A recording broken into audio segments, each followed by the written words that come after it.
क्या कभी आपने सोचा है कि आपका पेट आपको कुछ सिग्नल दे रहा है या कुछ ऐसे लक्षण उत्पन्न हो रहे हैं जो आपका ध्यान अपनी तरफ खींचने की कोशिश कर रहे हैं, या आपका पेट आपको कुछ ऐसे इंडिकेशन दे रहा है कि उसमें कुछ गड़बड़ है? नमस्कार दोस्तों, मेरा नाम डॉक्टर विनीत गौतम है। मैं रोबोटिक कैंसर सर्जन एवं लिवर ट्रांसप्लांट सर्जन हूँ जीबीएल हॉस्पिटल में। सिम्टम्स ऑफ गैस्ट्रिक कैंसर जो होते हैं या गैस्ट्रिक कैंसर के लक्षण क्या होते हैं, उस पर डिस्कशन करने जा रहे हैं।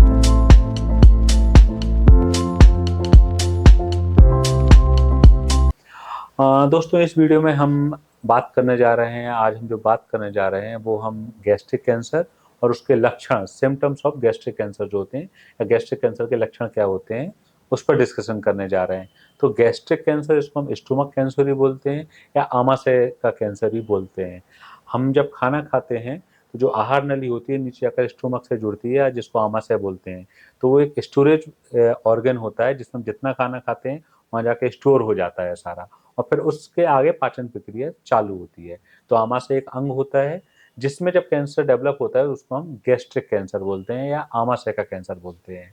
अब इसके लक्षण क्या आते हैं, जो सिम्टम्स ऑफ गैस्ट्रिक कैंसर होते हैं, तो दोस्तों इसके कोई निश्चित लक्षण नहीं होते और शुरुआती स्टेज में इसके बहुत वेग सिम्टम होते हैं, जो हम कहेंगे कि स्पेसिफिक नहीं होते हैं, जनरल सिम्टम से भी मिलते-जुलते होते हैं। जैसे उसमें एक मरीज को इंडाइजेशन फील होगा, पेट के ऊपरी हिस्से में उसको थोड़ा भारीपन महसूस होगा, खाना खाने के बाद लगेगा कि पेट फूल रहा है। ये इनिशियल स्टेज जो शुरुआती लक्षण होते हैं ये आते हैं। कभी-कभी उसको हल्का-फुल्का दर्द हो सकता है पेट में, और जैसे-जैसे ट्यूमर बढ़ना शुरू होता है वैसे-वैसे लक्षण बढ़ना शुरू होते हैं। इसके बाद पेशेंट को भूख लगना कम हो जाएगी, जिसको हम लॉस ऑफ एपेटाइट बोलते हैं, और भूख की कमी से आदमी खाना कम शुरू करेगा और धीरे-धीरे वज़न भी कम होने लग जाएगा। अनएक्सपेक्टेड वेट लॉस होने लग जाता है, बिना किसी एफर्ट के मरीज का वेट लॉस होने लग जाता है। साथ में स्टोमक के अंदर जो कैंसर बनता है वो ल्यूमेन के अंदर जो उसकी कैविटी उसके अंदर बनता है, जिससे वहाँ पर वो जगह ऑक्यूपाई कर लेता है। जिससे हमेशा इंसान को पेट में ऊपर भारीपन या भरा हुआ महसूस लगेगा कि उसने ऑलरेडी खाना खा रखा है। कभी-कभी उसमें अल्सर बन जाते हैं जिससे ब्लीडिंग स्टार्ट हो जाती है, खून बहना चालू हो जाता है, और वो उसके में कभी-कभी उसको हीमेटेमेसिस हो सकती है जिसको हम बोलते हैं ब्लड इन वॉमिटिंग, खून में उल्टी में खून आना, या कभी-कभी वो ब्लीडिंग नीचे जाती है और लैट्रिन के रास्ते से भी खून आता है, जिसको हम ब्लड इन स्टूल या मेलिना बोलते हैं, वो भी इसका लक्षण होता है। जब हम जाँच कराने जाते हैं तो अपना आयरन लेवल और हीमोग्लोबिन हमें खून में कमी मिलती है।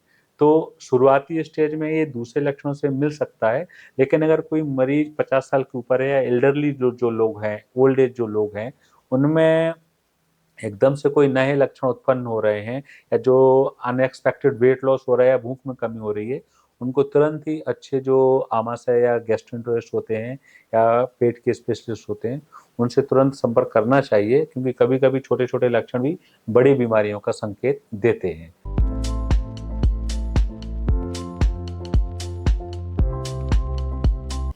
अब इसको रिड्यूस करने का तरीका जो है कि सबसे पहले तो हम कॉन्शियस रहें। अगर कभी भी नए लक्षण उत्पन्न हो रहे हैं तो हम तुरंत ही अपने निकटतम पेट के स्पेशलिस्ट या विशेषज्ञ डॉक्टर से मिलें, पेट की हम संपूर्ण जाँच कराएँ। साथ ही डाइट हमेशा हेल्दी रखें, जिसमें अपना हरी सब्जियाँ, ग्रीन वेजिटेबल्स, फ्रूट्स, जूसेस और ड्राई फ्रूट जो नट्स वगैरह होते हैं, ये ज़्यादा क्वांटिटी में रखें, और जंक फूड हुआ या स्पाइसी फूड, ज़्यादा मिर्च मसाला और तली हुई चीज़ें अवॉइड करें। दोस्तों, अगर हम ये सारी चीज़ों का सावधानी बरतेंगे और अगर अपने लक्षण इग्नोर नहीं करेंगे तो कई बार इस बीमारी को हम बहुत ही अर्ली स्टेज में पकड़ सकते हैं। तो दोस्तों, अगर किसी को इस प्रकार के लक्षण हैं तो तुरंत ही अपने जो आस-पास जो भी अच्छे पेट के इस विशेषज्ञ उपलब्ध हों, उनसे संपर्क करें। नमस्कार।